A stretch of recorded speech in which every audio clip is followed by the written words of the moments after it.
Então, pessoal, eu sou o Cássio Zogro e você tá no canal de cortes do Fora da Caverna. Se inscreva, envie esse vídeo, manda seu comentário, diz o que você achou. Ah, foi uma merda, foi legal, não sei. Engaje esse vídeo. Fora da Caverna, um podcast meio fora da caixa, beleza? Inventei esse slogan agora, f***se. Ei, não tira o f***se, pessoal, porque não pode cortar. A gente entender como é que essas coisas funcionam, então você tem uma família negra que... Tudo bem que depois eu lasquei com ela, porque aí eu abandonei a carreira de TI que eu tinha há 20 anos e fui ser professor de filosofia na escola pública, né?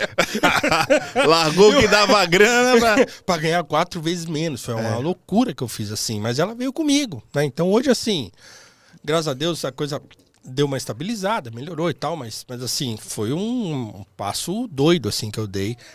Mas ela veio junto. Ah, e aí, o que você acha? Ah, ué, se é o que você quer fazer, bora, né? Sim. Então é isso. Então eu não sou um militante da causa da antipalmitagem, né? Mas eu acho interessante quando um homem negro ou uma mulher negra mesmo pensem nisso. Não em questão, porque é o ato político, caramba. Não, mas é legal você ver uma família negra junto, ascendendo e tendo as suas coisas e saindo junto e mostrando para a sociedade que as famílias... Cara, assim... O Brasil, e eu vou falar só do Brasil, mas né, o Brasil é um país que está preparado para quem é branco. Desculpa você que está me assistindo, assim, é isso que é. Tem alguém te chamando de lacrador nesse momento aí. Mas é assim, né? Assim, você vai me desculpar, você pode não achar que é isso porque você é branco, então você não vai ver problema nenhum. Não, mas como assim? O Brasil é formado para quem é branco. Eu não vejo isso, né? Do mesmo jeito que eu tava esses dias com uma amiga no Shopping Morumbi, e eu perguntei para ela assim: quantos negros você tá vendo aqui dentro desse shopping? E ela ficou olhando, olhou para um lado, olhou para o outro, olhou para mim e falou: nossa, só tem você?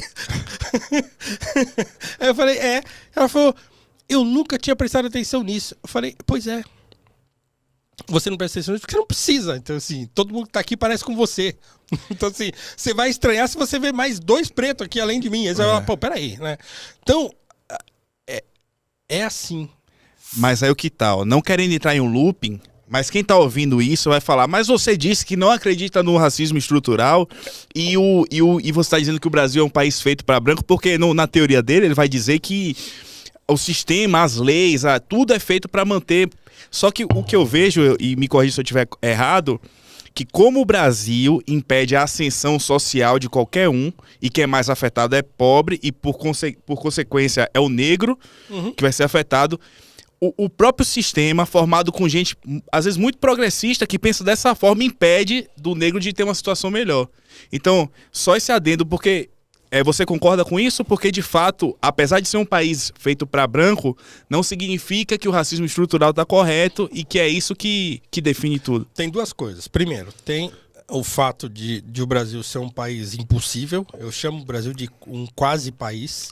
Pra gente descarada. É um país em que nunca foi possível você gerar mudança econômica perene. Então, assim, ascensão social da camada mais pobre, e aí todo mundo melhorar de vida tal, junto e tal. Nunca aconteceu isso no Brasil. Sim. Então, não tá com o jeito que vai acontecer tão cedo, porque a mentalidade do político brasileiro ela não é uma mentalidade que funciona desse modo. Então você não tem nos projetos econômicos, talvez o Plano Real tenha feito um pouco isso, mas só ele, de você mudar a economia de modo que você permita que as pessoas mais pobres saiam da pobreza. Sim. E que é a tal da estratificação social, né? Então, quer dizer, que ela sai da pobreza e vá para uma classe média e fique lá. O que acontece no Brasil é o seguinte, você tá lá na pobreza. Aí você, com muito esforço, consegue estudar um pouquinho e tal, aí arruma um empreguinho melhor, e aí começa a ganhar um pouquinho melhor, aí você consegue até alugar uma casa, né, um pouco mais perto do centro, sai daquele fundão da periferia e tal. Aí você começa a trabalhar naquele emprego. Se você perde aquele emprego que te permitiu ascender um pouco socialmente, você volta 10 casas para trás. Exato. Então aí você volta tudo, aí você tem que mudar de novo, você tem que morar mais longe outra vez. Então assim, não... é difícil, porque a moeda não é estável, a economia nunca é estável. Então a vida do brasileiro pobre, ela é uma montanha-russa. Exato. Então ela não consegue sair da pobreza e falar, beleza. No máximo, uma pessoa pobre no Brasil, tipicamente, quando ela consegue dar 2 ou 3 passos para fora daquela situação de quase miséria, ela é uma pessoa, sei lá, como eu, remediada, que hora tá devendo, hora tá bem, hora tá não sei o que, hora tá tal. Então você nunca tá assim. Eu nunca tive na minha vida inteira, Cássio, eu vou fazer 49 anos. Eu sou um cara velho já. Tá bem, pô. A gente quer nem demora mais a estragar, né? O branco derrete, é muito vai desmanchando na nossa frente. Assim, o cara com 20 anos parece que tem 76. É difícil a gente chegar longe, mas quando chega melhor. Quando a gente não morre antes com um balaço. Mas, ó, eu vou fazer 49 anos. Cara, eu nunca tive, assim, na minha vida inteira, 5 anos de estabilidade. Assim, ó. Sim.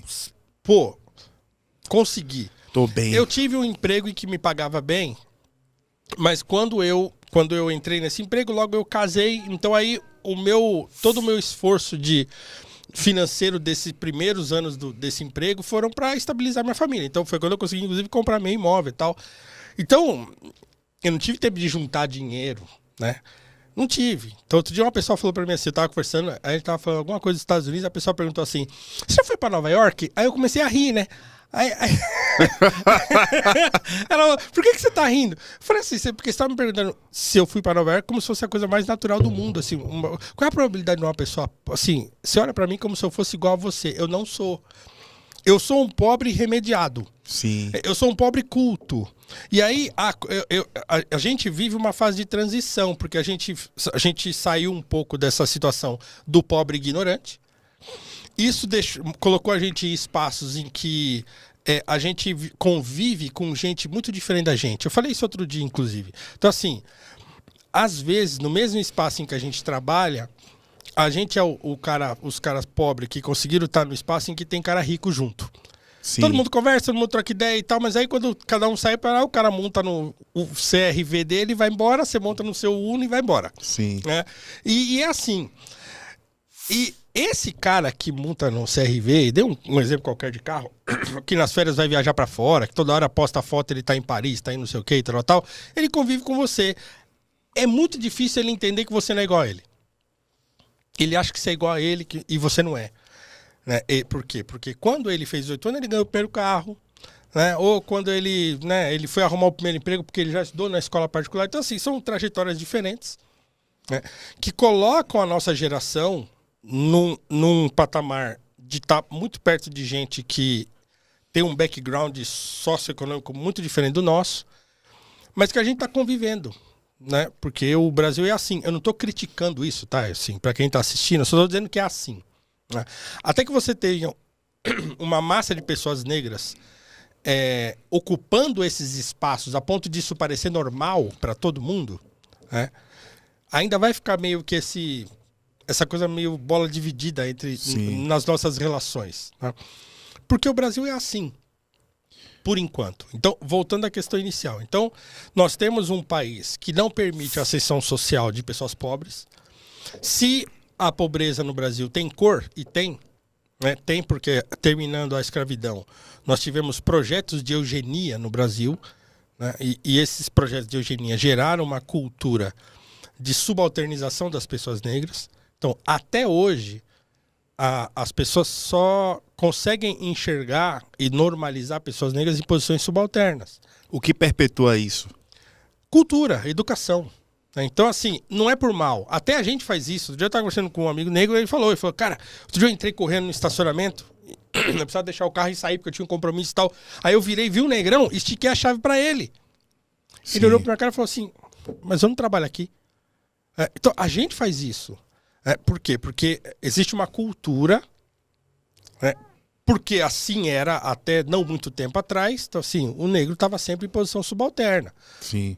Um ou outro que você via fora disso. Então, tipicamente, as posições subalternas pertencem às pessoas mais pobres, né? E se as pessoas mais pobres são as pessoas negras, e por um motivo muito simples, né? A República foi um projeto eugenista. Então, assim, a gente estabelece esse sistema de governo aqui, a gente pega esse pessoal que saiu da escravidão e deixa ali, e traz os europeus para cá, faz eles casar entre si, e a gente vai branquear a sociedade, nós vamos ter aqui uma Europa nos trópicos. E eu não estou inventando, isso está em livro, isso está lá no João Batista de Lacerda, isso está no Nina Rodrigues, isso está nos caras, os caras escreveram isso. Nina Rodrigues que te pregava um racismo científico, né? Sim, não só o racismo científico, mas eles militavam pela erradicação do elemento africano da sociedade brasileira. Esses caras, os caras enfiaram isso na Constituição, caramba, na época do Getúlio. Então, assim, 1930, os caras estavam falando de educação eugênica. De você educar o branco a casaco branco, né? E você vai... Você discrimina, né? Discriminar no sentido de separar a população negra e deixa esse pessoal aí. Aí os caras sobem tudo pro morro, aquelas favelas, não sei o quê, e a gente vai cuidando aqui, ó. Daqui a pouco esses caras começam a morrer e aí quando acabar fica só a gente. Cara, isso aí era um projeto de país.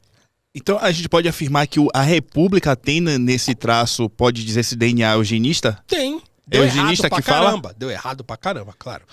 Por quê? Porque os pobres se reproduzem muito mais. Exato, isso que eu ia falar. Tentaram, mas a gente, ó...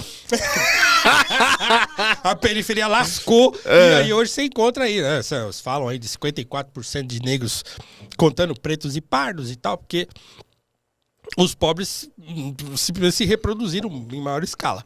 Os brancos são pais de pet. Exatamente. A gente, é graças ao pobre que a sociedade avança.